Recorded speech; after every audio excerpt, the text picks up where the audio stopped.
Perfect. So now we are having our next speaker, Aashna Singh. Aashna is the co-founder at MoooFarms, and she's an award-winning agri-tech startup. MoooFarm is an award-winning agri-tech startup working towards enhancing the lives of 75 million dairy farmers in India. She was recently awarded the most influential agriculture industry professional in India at the Agriculture Innovation Awards, and she's a Forbes Asia 30 Under 30. Uh, Thanks a lot for participating in Women in Agriculture Web Summit, Aashna. Floor is yours, and we would love to hear your insightful story. Thank you. Thank you so much, Deepak. Thank you so much. And thank you, HnyB, for this opportunity. And what a beautiful summit to organize. It's very, the award you just spoke about that I had won for agricultural innovation. Trust me, when I went, I was one of the two women in a huge crowd getting awarded. And I still have that. I still have that picture that I sent to my colleague and founder, that there was this huge backdrop where you could take pictures, right? And all the awardees were present, and there were two women, and I just felt like this is specifically a sector where um, there is a lot of gender disparity. Probably we don't see a lot of, specifically in India, if I may say. I know a lot of people outside of India where we see a lot of women in all fields of agriculture and allied sectors. But there is something going on that we need to figure out. But absolutely wonderful for you to organize this specific summit here. Thank you so much. I'll just share my screen now. I'll just add one thing here. We recognize that, and that is the reason of having this summit. And believe me, actually, there is 158 countries in which Yes. this gender bias is there in agriculture already, right? Even Right. the remaining 100, the levels are a little bit low, but still there is also that the neutrality is not there.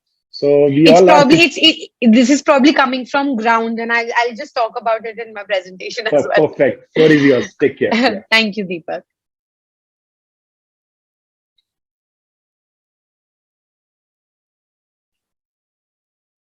So great. Hi, everyone who's tuning into the summit right now. Good afternoon, good morning, good evening. I'm sure everyone's joining in from different parts of the world. I'm Aashna Singh. I'm the co-founder and COO of MoooFarm. We are an award-winning agri-tech startup working with 100 million dairy farmers in India with a simple mission of making farmers' life prosperous. Just a slight background about myself. I am a business graduate from London School of Economics with a double degree from Sydney Business School. I think 6 years back when I graduated, I came back to India with just one thing, nothing specific that I want to join the development sector or anything else, but with something that wherever I work in, I want to see visible impact in front of me. I had done some internships in some big four and MNCs, but I realized that that was not for me. I like the thrill of being on ground to see the impact in front of me, and that's when I met my founder and the current CEO of MoooFarm, Mr. Param Singh. We started with providing. We did a UNDP program providing entrepreneurship skills to rural women. While we were brainstorming, discussing, we realized that we wanted to do something that creates a mass scale impact. We and the kind of focus areas were, how can we do something for the youth, for women, and for farmers? And while we were doing this entrepreneurship training program as part of UNDP project, we realized that these women that we were training, their core was their core responsibility during the day. They would change the training programs just because it was time to feed the cattle, it was time to take do some health advisory, do something about the cattle. Their life revolved around their kids and their cattle. And that's where we shortlisted that if we wanted to create a large scale impact, agriculture definitely, but in that, dairy and animal husbandry can be one specific sector wherein we focus on youth, wherein we focus on farmers as well as women specifically, and create this mass scale impact. So for those of you who do not know the Indian dairy industry background, let me introduce you to a farmer in India. An average farmer has anywhere between 4 to 6 cattle. Mostly 90% would be small holder farmers, anywhere between 3, 6 cattle, and only 5% would be large farmers, that is above 20. So they would, of course, produce certain amount of milk, partly for home consumption, and sell around, let's say, 15 to 20 liters of milk sold to a dairy or a private, what we call here, dudia, and earn around $3,200 as income during the year. This is, of course, one farmer. We have 100 million farmers, smallholder dairy farmers in India. We are the largest milk producer with number one crop by value. We have the largest cattle inventory, 30% of the world's cattle population, 300 million cattle in India, with around 80 to 100 dairy farmers who we like to call micro SMEs, who, because they treat dairy as a business running the industry. But of course, there are some major challenges. Dairy farming is inefficient, leading to low farm profitability. The milk yield in India is average 4 liters per cow per day, compared to 30 liters per cow per day in the European countries. A lot of factors that affect this inefficiency and low farm profitability: lack of qualified veterinarians and dairy knowledge. Although this is a sector that we've been working, the farmers have been working from generation to generation, but the knowledge has never improved. They don't have scientific knowledge. They depend on what their forefathers have been doing. Plus, qualified veterinary advisory is really hard to find on ground. We do have government veterinarians, but they do not end up providing door-to-door service. It's very difficult for farmers to bring a 250, 300 kg cattle to the hospitals. The private veterinarians end up exploiting a lot the farmers, and this huge gap is filled by what we call on ground quackery, quacks. So diploma holders, not even diploma holders, compounders, someone who's done a 15-day course under a doctor starts spreading advice and giving injections to the cattle, and farmers who are ignorant treat them as doctors as well. So they are the ones because of which the cattle health, advisory, and as well as the breed gets affected. There's lack of financial services, lack of credit, insurance. Only 9% of the cattle in India is actually insured. There is a lack of the right asset, which is the high yielding cattle, and good quality inputs for it to produce good milk. So that's the nutritional inputs: feed, fodder, green fodder, dry matter intake, the mineral health supplements, the mineral mixture, etc. Lack of quality and lack of availability at the ground level, as well as, of course, access to markets. We as MoooFarm are building a hyper-local connected commerce for the farmers, wherein trying to bridge all the gap that the farmers face pre-milk production, so pre-farm gate. So from lack of knowledge and advisory, overcoming that through our online community, giving them advisory through qualified veterinarians using our telehealth platform, getting them a platform for cattle trading where they can actually access high-yielding cattle from not just their surrounding villages, but from high-yielding states. And in the coming months, in the coming future, also giving them access to medicine, feed, financial services, as well as the market. So we have a mobile application with currently 1 million downloads across India, with some very flagship features. So like I explained, first of all, we have an e-dairy veterinarian feature, which is like a telehealth platform where farmers can connect to qualified veterinarians, being the major gap, get advisory and all their cattle issues resolved, get prescription from each veterinarian for their cattle, which gets synced to the cattle's timeline, just at 10% of the cost that they would ultimately give for a physical vet on ground when the vet would visit them. Now, this was tried and tested by us during the last year lockdown COVID, where we felt this huge gap wherein the veterinarian, veterinarian, government, private, any veterinarian could visits the farmer. So to to bridge this gap, we instantly started a toll-free feature providing free access, and we realized 70 to 80% of the problems faced by farmer can be solved virtually by a veterinarian, because most problems, if I can sum it up, there are 10 different problems, 5 different types of diseases, nutritional elements problem, all those can be solved virtually via audio as well as video call now that we have on our eDairy veterinarian platform. Then the next flagship feature we have is a cattle trading platform, wherein the buyers and the sellers get connected on the platform, just like OLX for cattle, right? So if you want to sell and you're buying and selling your cars these days on the platform, so can you do that cattle, wherein it is verified and qualified by our MoooFarm team, by our veterinarians, and you can easily connect to the sellers, get exactly the type of cattle that you would want. Farmers can also manage their entire dairy P&L, record their revenue, expense, understand and make a record of what kind of expenses, the loss or any profit they faced during the month, as well as any kind of profits made.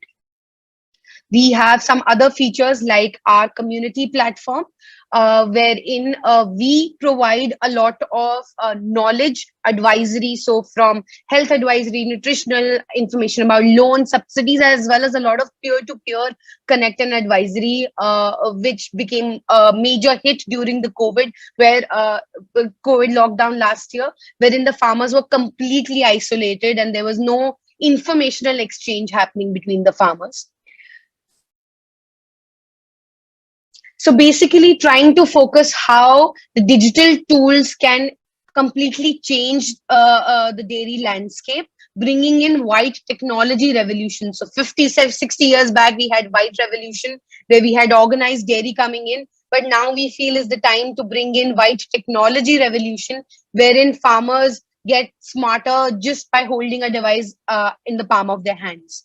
So like I was explaining, all these features are built listening to the farmers and through a lot of beta testing and understanding what do they want. So from the toll free, we understood that there is that gap between health advisory not reaching the farmer's doorstep and majority of the problems that could be solved virtually while connecting to a qualified veterinarian on the platform. Again, from the community interaction, we realized that the farmers feel isolated. Otherwise, in the pre-COVID era, we could see a lot of cattle fairs happening, Pashu Melas, like we call it. The government was organizing a lot of Pashu Melas and Mandis, and that is where the farmers would meet other farmers from all over the country and exchange not just information, cattle information, but that is where they would understand what is new in the market. So that gap we could see getting fulfilled by a community interaction platform. And while the community interaction was happening, we realized that organically, it was like a focus group for us, that 60 to 70% of the information exchange on the platform started happening around buying and selling of cattle. And that's where it hit us that cattle trading is a huge opportunity. It is something that the farmers genuinely need, because otherwise they are highly dependent on their agents, who they call cattle brokers, who are also geographically restricted to, let's say, 10, 15 villages around, while they would ideally want access to, for example, take a high yielding cattle from Karnal, Haryana, right? Or from Rajasthan. So breaking that geographical barriers is wherein we brought in the cattle trading platform, where they could access information and exchange and buy and sell cattle at the right price. So we have done a lot of groundwork.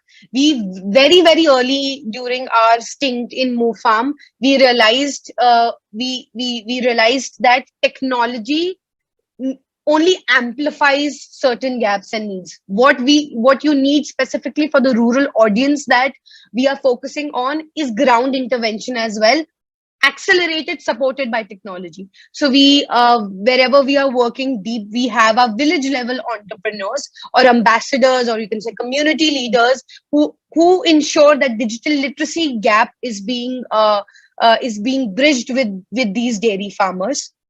So bridging that gap, we have village entrepreneurs who do digital literacy skills, who make sure that the application is used, understood by the farmers, who offer extension services on ground, telling them about the dairy best practices, and they are well trained by us. So we have seen on ground certain impact that wherever we have worked, specifically in our B2B corporate social responsibility projects, we have seen a 90% increase in farmers' dairy knowledge. We have seen them now starting to focus on nutritional advisory. Earlier, they would just say that, "Oh, I need more milk. Let me feed more." That is not how things work. There is a proper ration balancing program that we are doing. For example, we're doing this with Government of Maharashtra and National Dairy Development Board in Maharashtra. So we have seen farmers adopting that and giving more mineral mixture to the cattle. We've seen, because of all the interventions, there's an increase in milk production, reduction in the cost that they've been incurring for, let's say, treatment or veterinary cost or consultation cost. So we have seen that on ground happening. Another thing, because we are here to talk about women who've played a role in agriculture, I had to talk about a special initiative of MoooFarm called Project Dawn that we also just recently launched as part of the UN Food Summit. Project Dawn is about dairy, agriculture, women, and nutrition. So when I talk about majority of small scale farmers, 80 to 90% of the work is being done by women. They are the ones who actually feed the cattle. They are the ones who take care of the cattle, ensure the AI of the cattle, everything. But men actually become the face of the farmers, because they are the ones who take the milk from the farm to, like, let's say, a milk cooperative or a BMC, milk chilling center. So they become the face, but the entire work is actually being done by women. So we, as a special initiative under MoooFarm, want to focus on these women dairy farmers and make sure that the extension and technology services actually reach the end person who takes care of the cattle. Like I was telling, the system currently, it is not inclusive. Less than 5% of rural women own a cow. They don't have access to smartphones, hence their access to mobile data is very limited. They do not have access to financial equity or transactions, and of course, they end up being less part of the organized dairy sector. So we are here to make the dairy farming inclusive, sustainable, efficient, and nutritious, focusing on insurance, focusing on providing the right access to the women farmers, so that they could end. We feel only women can end this malnourishment in the country. So to do that, we have this special initiative wherein we've realized that the village level entrepreneur concept that I talked about, to specifically train women dairy farmers, we would need to have women ambassadors, the ultimately go from village to village and pass on these extension services.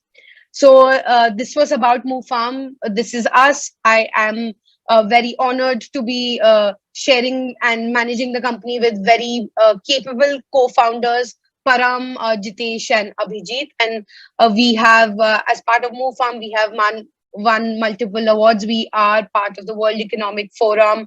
We won the Agri-Tech Challenge for insurance in for our facial recognition of cow, and also for our e-advisory services, we won the Startup India Government of India Animal Husbandry Grand Challenge. So absolutely, this is us, and thank you so much.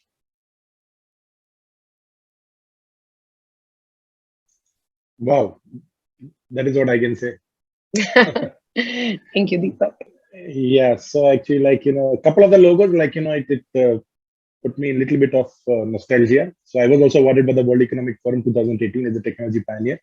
Worked very closely with them on various initiatives, including AI for AI, that is our artificial intelligence for agriculture innovation. So awesome to know that, like, you breeze that glass ceiling, right? Thank you so Uh, much, Deepak. in fact, only thing I would love more, startup to be driven by women like you.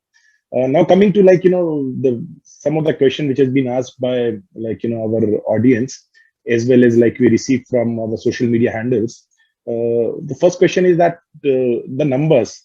So somebody commented that, like, 100 million farmers and 5 to 6 cattle per farmer. Is that the average? So would you like to talk about the numbers a little bit more about the cattle and uh, productive cattle in India? Because cattle is also seen as a lot of nuisance, right? We see roaming around. I do some initiative to help them out, but I think that's a pity state to be in. So your views on both the part, numbers as well as the challenges of non-productive cattle. So when we talk about 300 million cattle, 150 million are milch cattle. That means milking cattle. The others are not. So when we are focusing, are of course when we focus about dairy farms and dairy farmers, we spoke that we consider them as micro SMEs. That means we deal with farmers who are using cattle as a they're treating cattle as a dairy business. That means they are doing either they are, let's say, breeder farms who are taking care of the cattle and making sure that when it is in the milking stage or at a heifer stage, they sell off the cattle for a good cash amount, right? So that means they are into breeding, and but most of these farmers are large farmers. The small farmers that the small farmers and the farms that I talked about, they treat cattle more just specifically from the milking side. So when they, if an average they would have, let's say, 4 cattle, only 2 would be in the milking stage. One would be a smaller calf, one would be, let's say, in the heifer stage, etc. So the average amount, the average really differs. So if you go, like, for example, we are working in the backward areas of Maharashtra, right? There you would see an average of 2 to 3 cattle in the Vidarbha Marathwada region, right? You would see just 2 to 3 cattle in certain areas, while in Punjab, average would be 8 to 10, right? So India being so diverse, and you could never give one number and then say that, this is what it is throughout. So we have seen very completely different areas. Like, for example, UP, you would see 2 cattle, and you would see a practice of Anna Pratha. Even those 2 cattle, they would leave it open, they don't have money to feed the cattle. They can't afford a silage bag or a green fodder. So what they would do is they would make the cattle, leave the cattle so that the cattle would eat from the field or from whatever and then come back. And I'm talking about the most backward areas of UP, right? So numbers, of course, really differ from state to state, and the kind of status that the farmer belongs to. So, but yes, the milk product, in my introduction slide, I talked about India being the largest milk producer. That is, that is only because of we have the highest number of cattle. That is not because our cattle gives the highest milk yield or milk productivity.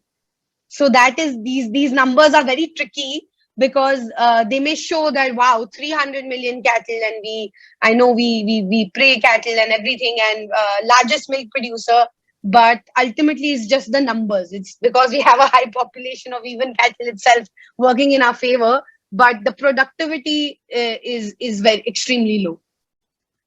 Perfect. Another question would be, like, you talked about the facial recognition of cows and cattle. I'll put it that way. There have been a lot of technologies actually I come across, like, interacting with companies in Europe as well as in US, whether they are actually the movement monitoring, as well as based on that, they are able to, like, do predictive analytics and come out with what could be the possible challenges or the possible yields that cattle would be giving. Are you looking to adopt these technologies, or are you already, like, using AI somewhere, right, to ensure Yes, that, like, this is built through, of course, using AI and ML, specifically machine learning. But right now, with the intention it was built to identify and give a unique identity to the cattle. What you are talking about, yes, but I have also seen a lot of great companies doing that, especially in Israel, right? So, but that is because that's an external camera, and because that is basically built on the movement of cattle. But that is because that can only be possible in large farms where they have enough space for the cattle to move. We don't. We are smaller sheds, and somewhere we don't even have sheds, right? So that kind of technology we really try. There's a Fitbit for cattle. If you've seen certain videos, right, the cattle gets, and the more she walks, you see the rumination count, etc., and you understand what kind of diseases would the cattle probably have. But that we realized currently not. I know certain companies doing some things about it, but currently not suitable for the smallholder context, right? Where there is no shed and there is no free movement of the cattle. What we focused on was just the facial recognition parts to give a unique identity of the cattle. And this was part of the insurance challenge. Why? Because one of the biggest frauds that happen in the cattle insurance segment is that currently the only way to identify a cattle is through an ear tag, right? Which is the most common concept that happens, through which you know that this cattle is A, B, C, D, or whatever tag number you have given. But what the farmers do is, it's not difficult to take the tag out, or even we've known cases where they cut the ear tag of a dead cattle which was not insured and said my insured cattle died. And one of the reasons why the insurance companies have not fully penetrated into the cattle insurance market, because of certain challenges like this. So this concept was developed to ensure the unique identity of cattle. That will be again very helpful for us even in the cattle trading platform, because you understand this is what you bought and this is uniquely identified, so no one can change the tag and say that this is what I sent you and this is what you chose. No, I think this solution will work very well even in Africa, where Yes. cattle are being stolen and then taken cross border from Kenya to Tanzania and sold there, and vice versa. So I believe Right. this technology is having its huge value. And you rightly mentioned that the size and the number of cattle, right, is the average cattle is less. Don't you see that makes this whole business also very very challenging, right, to scale up? Or where actually definitely when we talk about, see, I live in Gujarat, so I know 60% of income of farmer is actually because of cattle, right? So in Right. fact they are doing better than other farmers, and they are not as distressed as other farmers in other parts Right. of India, is because they are having additional income with a very well defined Amul model, where collection Hmm. of milk and everything happens, and then there is also a lot of follow up and support. Do you see, but overall as a country, right, this whole model of having 3 or 4 cattle, right, in the long run, is going to become a little bit of challenge to maintain, because our yields, as you rightly mentioned, is 12 to 15% of the global yields. So unfortunately, we are putting more resource in producing something, right, which when you counter it with other developed part of the world, you'll see that actually we don't match it up, right? One of the biggest reasons why we entered this segment pre-farm gate was this, Deepak. That time everyone was focusing on farm to fork. How can I take the milk to the consumers? And we realized that we talk about, right, you rightly talked about global, we're talking about emissions, greenhouse gas emissions, right? One of the biggest contributor to that is cattle, because of low yield, low productivity. If we can increase that yield and productivity, we could do so much better in this case. If the cattle is producing to a certain amount per annum, and specifically here, but Deepak, I understand what you're talking, but this is a huge part of those smallholder farmers' livelihood. Agriculture gives them an income twice a year. Dairy gives them an income twice a day.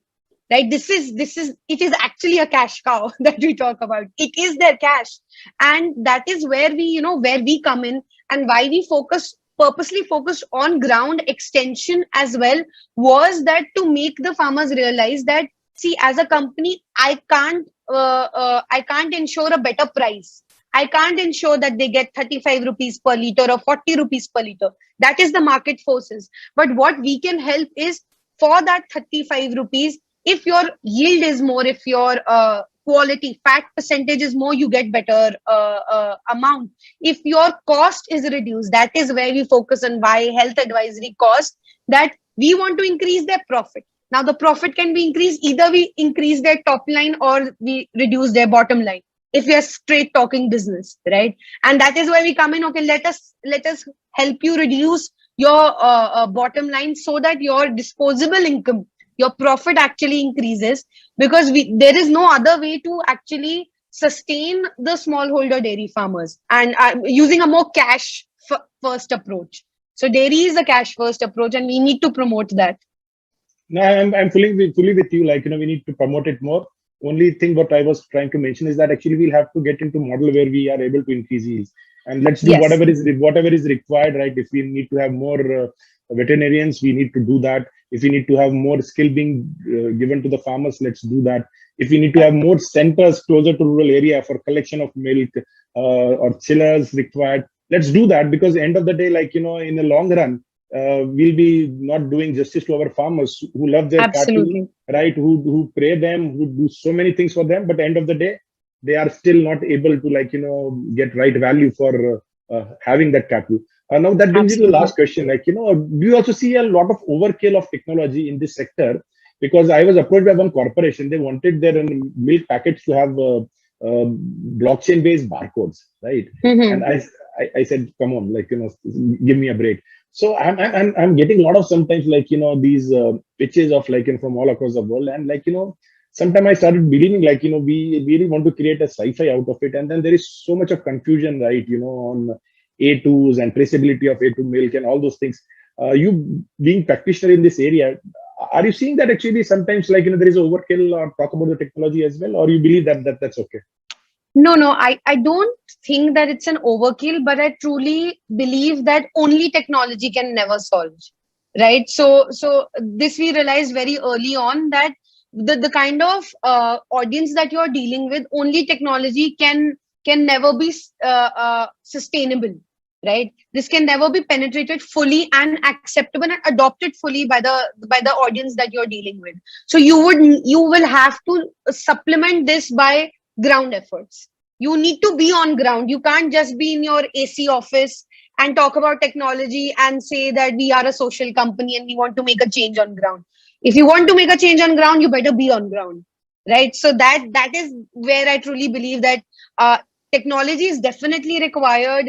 This is boosting every part of the dairy value chain. We are just pre-farm gate, of course. Every value chain can be boosted and leveraged. Technology can be leveraged there, but the companies, I think, need to realize that this needs to be balanced out with actually meeting some human interventions. Your farmers they do not understand only technology till the time there is no digital literacy, specifically women, again, that I'm talking to you about. Women who don't have access to smartphones, they are the ones taking care of the cattle, right? जब तक आप till the time you don't reach the person who's actually doing all the work, right? And only technology cannot do that. So that is where both the efforts need to be made. Very refreshing to know that, because believe me, I interact with a lot of tech trainers, I'm and sure. believe me, out of 100, 96 or 97 don't want to get their hands in soil, or I'm saying then cow Dunk. dung. Yeah, Right? absolutely. So it's refreshing that you are ready to walk the talk, and congratulations for doing that. Wish you all the Thank best, you. and thanks again for joining this panel and be part of this Women in Agriculture Web Summit event. Thanks a lot. Thank you so much, Deepak. It was a pleasure. All the very best to you and HnyB. Thank you.